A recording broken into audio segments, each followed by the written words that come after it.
The playoffs are here, and you can predict the action all the way to the finals with FanDuel Predicts. Predict the spread, the total points, and even the game-winning moments that make the playoffs. Sign up and get a $25 bonus with FanDuel Predicts. Offered by FanDuel Prediction Markets, LLC, a registered futures commission merchant. 18-plus bonus is non-withdrawable and expires 7 days after receipt. Trading derivatives involves significant risk and may not be suitable for all investors. Manage your activity with their consumer protection tools. Restrictions apply. See terms at FanDuel.com/predicts/bonus-offer-terms. Listen, all you New Yorkers.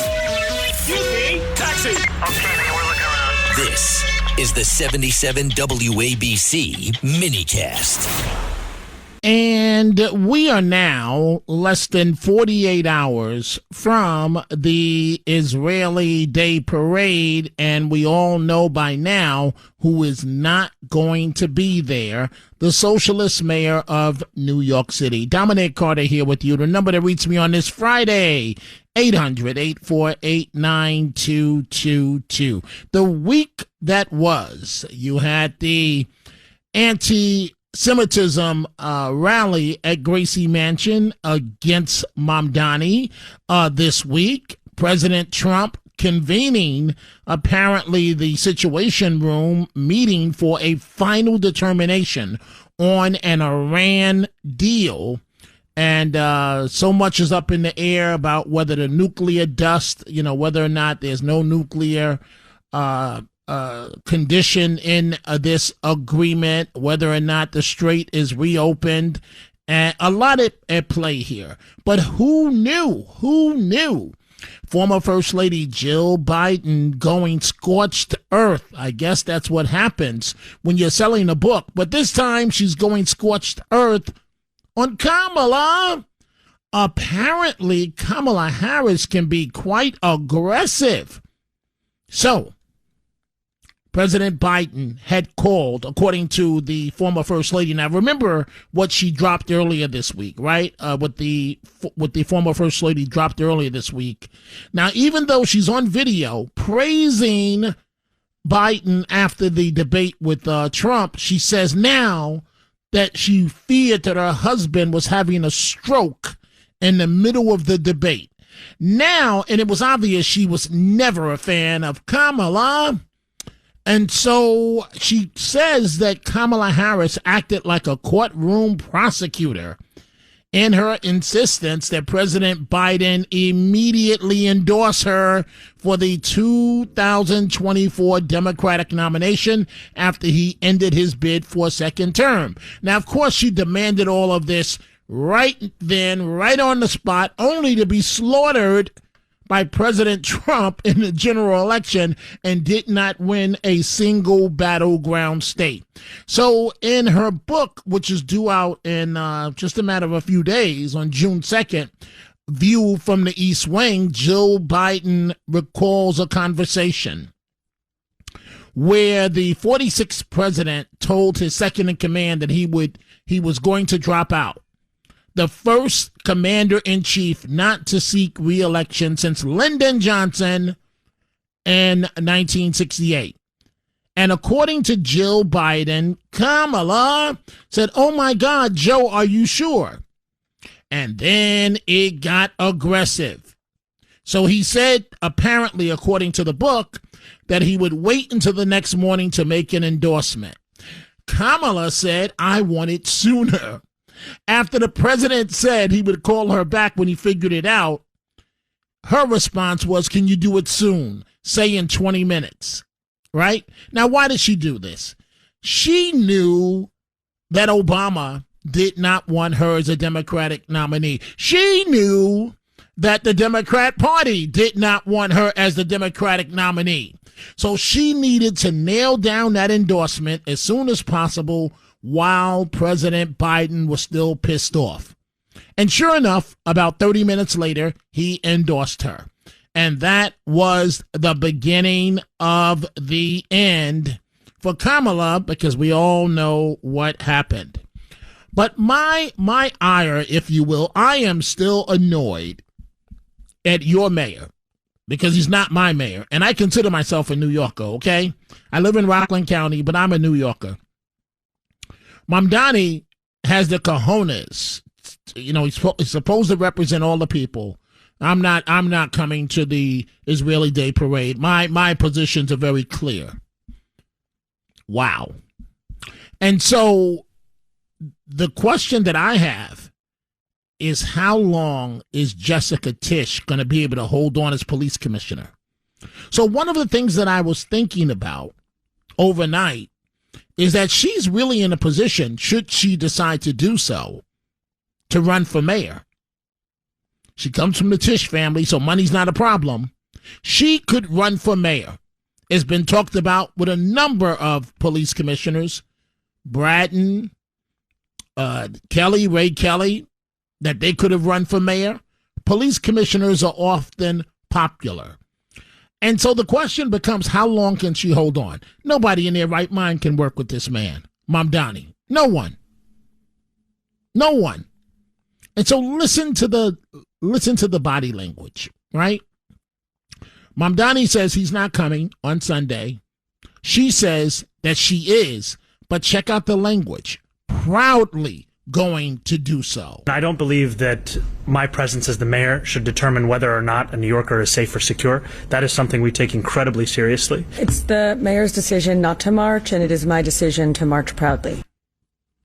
To march proudly. I'm telling you, Jessica Tish could beat Mamdani in a primary. It wouldn't even be close. It would be a blowout. Complete blowout. But I don't know if she wants to go into politics. I don't know if she has the stomach for politics, right? We know Cuomo wants to run again. I don't even know, I've got to look into it under the charter, if Eric Adams could return as mayor, because, you can only serve 2 consecutive terms. So he did his 1 term, so he could run. I believe he could serve, I should say.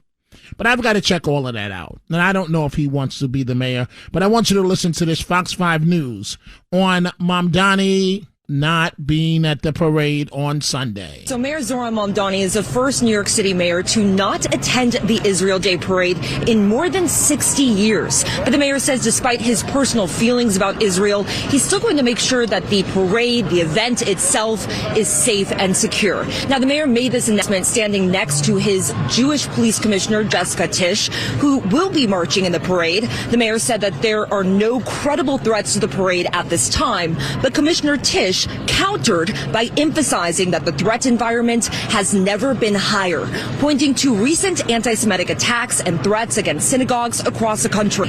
Tish says that the NYPD has put together an extensive security plan, including the largest number of NYPD officers ever assigned to the event, heavy weapons teams, counterterrorism teams, canines, helicopters, drones, mounted units, hostile surveillance teams, and more.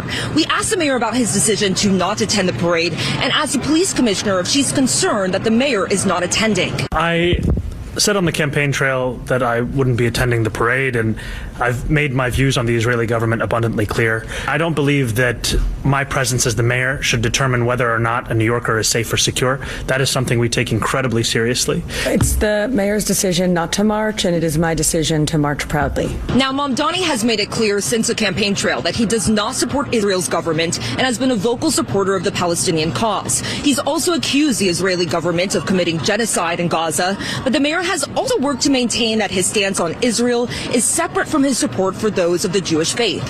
Earlier this month, Mamdani hosted an event at Gracie Mansion to celebrate Jewish Heritage Month, but did not display the Israeli flag like in years past. Jacob Kornblue, who is reporter for The Forward, a Jewish publication, explains that while the parade is focused on Israel, it also celebrates Jewish New Yorkers from across the city. While you will see an Israeli delegation at the parade, most of the participants, the marchers, are young students of local high schools and of Jewish organizations. When the mayor gets elected on a platform that is pro-Palestinian and he says that he'll govern based on those beliefs and on that platform, that he will make good with that promise.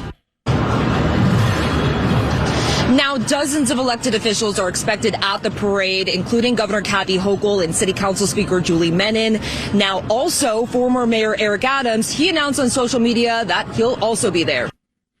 And Adams did post on social media about a 2-minute clip that he's going to be there. Folks, you already know that that Mamdani is an absolute disaster. But I am telling you, Jessica Tish, if she wants to, could be the next mayor and the first woman mayor of New York City. Watching Fox News, I want you to listen to this on Mamdani. This is Bruce Pearl, who appeared with my colleague, Brian Kilmeade. And for the first time ever, a mayor of New York City is not going to that parade. You're going. Do you think it matters that he is not going? Of course it matters, Brian. And the question is, why is he not going? Is he going to march in the St. Patrick's Day parade? Is he going to march in a parade for Latinos or African Americans? Why the Jews? Because he says, look, it's not the Jews. I love my Jews. Okay, it's just Israel. All right, so what is it about Israel that you don't like? Okay, apartheid or genocide or things like that. All that stuff, not true. I got a question for the mayor. It's not true, but he believes it. No, but I got a question for the mayor. Mayor, if there was a Palestinian state, how many Jews would be allowed to be there? How many Jews right now live in Gaza? How many Jews right now live in Ramallah or in Jenin? In Palestinian, the answer is 0, Brian. Why? Because they'd be killed. How many Arabs live in Israel? Millions. There's no genocide. There is no apartheid. And they're selling this lie. And they serve in office, too. And they serve in office. And what's frustrating is when you have leaders like this, people believe them. And they believe the lie. And that's what's really had anti-Semitism and this criticism of Israel on the rise. And so I'm embarrassed by it. And I am proud to be an American. I'm proud to be a patriot. And I'm proud on Sunday to be celebrating Jews in New York. Right. The contributions that the Jewish community has made to this city, right, and celebrating our ancestral homeland. It would not be the same city. And let's go to your telephone calls on this Friday. Erica, line 5, Bayside, Queens. Erica, what's on your mind? Well, I feel very strongly about Mamdani not coming to the parade.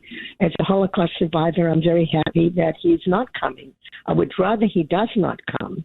Who needs him? We only need somebody who loves Israel and likes the Jews and cares about it. We're cheering for them. We're not cheering for Mamdani not to like us. So I feel very strongly about not having him there. Hey, Erica, but it's disgusting. He's the mayor of all the people. But as Jews and as Israelis, we don't really want him. He doesn't like us.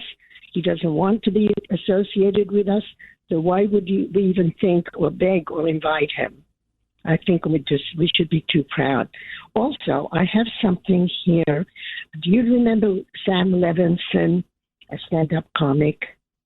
He wrote something very interesting. If I may just read it, it's only a minute. It's got to be quick. I'm 25 seconds from a break. Okay. It's a free world. You don't have to like Jews. But if you don't like us, suggest that you boycott all the certain Jewish products. Wasserman test for syphilis digitalis, discovered by Dr. Nussbaum. Insulin, discovered by Minovsky. Chlorohydrate to convulsions, for convulsions, discovered by Dr. Liefrich. The Schick test for diphtheria. Vitamins, discovered by Dr. Ferg. Zetomycin, discovered by Dr. Zorahn. Polio, by Sabin. Okay, Erica, I'm sorry. I've gone 25 seconds over the break simply because of the respect for you, but I have to step in. I can't continue at this point. But thank you. Your point is well taken. I feel what you're saying. I disagree. I think that this idiot has a responsibility to be there. It is time for a break. We are coming right back.